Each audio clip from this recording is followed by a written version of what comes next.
Bonjour à tous. Aujourd'hui, on se retrouve pour parler d'un sujet qui peut paraître anodin, mais qui est en réalité assez complexe, les feux de joie dans le jardin. Est-ce que c'est autorisé? Quelles sont les règles à respecter? Quelles sont les alternatives possibles? On va répondre à toutes ces questions dans cette vidéo. On va commencer par voir la réglementation actuelle en France concernant les feux de joie. Ensuite, on va parler des alternatives possibles aux feux de joie, comme le compostage ou le broyage des végétaux. Enfin, on va donner quelques conseils pour faire un feu de joie en toute sécurité, si c'est vraiment nécessaire. J'espère que cette vidéo vous sera utile. N'hésitez pas à me poser des questions en commentaire. À bientôt. Peut-on brûler des déchets verts dans le jardin?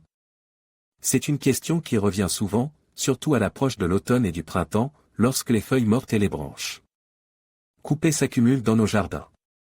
La réponse est simple, non, il n'est pas permis de brûler des déchets verts dans votre jardin, sauf dans quelques cas très spécifiques.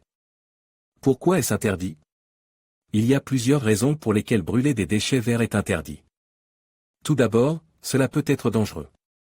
Les flammes peuvent se propager rapidement et causer des incendies, surtout en période de sécheresse. De plus, la fumée dégagée par les feux de joie est polluante et peut nuire à la santé des personnes qui se trouvent à proximité. Enfin, les cendres qui restent après un feu de joie peuvent contaminer le sol et les eaux souterraines. Quelles sont les exceptions? Il existe quelques exceptions à l'interdiction de brûler des déchets verts. Par exemple, si vous habitez dans une zone rurale et que vous n'avez pas d'autre moyen de vous débarrasser de vos déchets verts, vous pouvez demander une autorisation à la mairie. De plus, il est parfois possible de brûler des déchets verts dans le cadre d'un brûlage dirige, qui est une technique utilisée pour gérer les broussailles et les herbes sèches. Quelles sont les sanctions en cas d'infraction? Si vous brûlez des déchets verts sans autorisation, vous risquez une amende pouvant aller jusqu'à 450 €. De plus, si votre feu de joie cause des dommages à des biens ou à des personnes, vous pourriez être tenu responsable. Quelles sont les alternatives? Il existe plusieurs alternatives à la combustion des déchets verts. Vous pouvez les composter, les broyer pour en faire du paillis, ou les emmener à la déchetterie. Le compostage est une excellente option pour les déchets organiques, tels que les feuilles mortes et les branches coupées. Le broyage est une bonne solution pour les branches plus grosses, que vous pouvez ensuite utiliser comme paillis pour vos plantes. Enfin, la déchetterie est une option pratique pour les déchets que vous ne pouvez pas composter ou broyer. En conclusion, il est important de rappeler qu'il est interdit de brûler des déchets verts dans votre jardin, sauf dans quelques cas très spécifiques. Si vous avez des questions, n'hésitez pas à contacter votre mairie ou votre déchetterie. En France, la réglementation concernant les feux de joie dans les jardins privés est assez stricte. Il est important de bien se renseigner avant d'allumer un feu, car des amendes peuvent être appliquées en cas de non-respect des règles.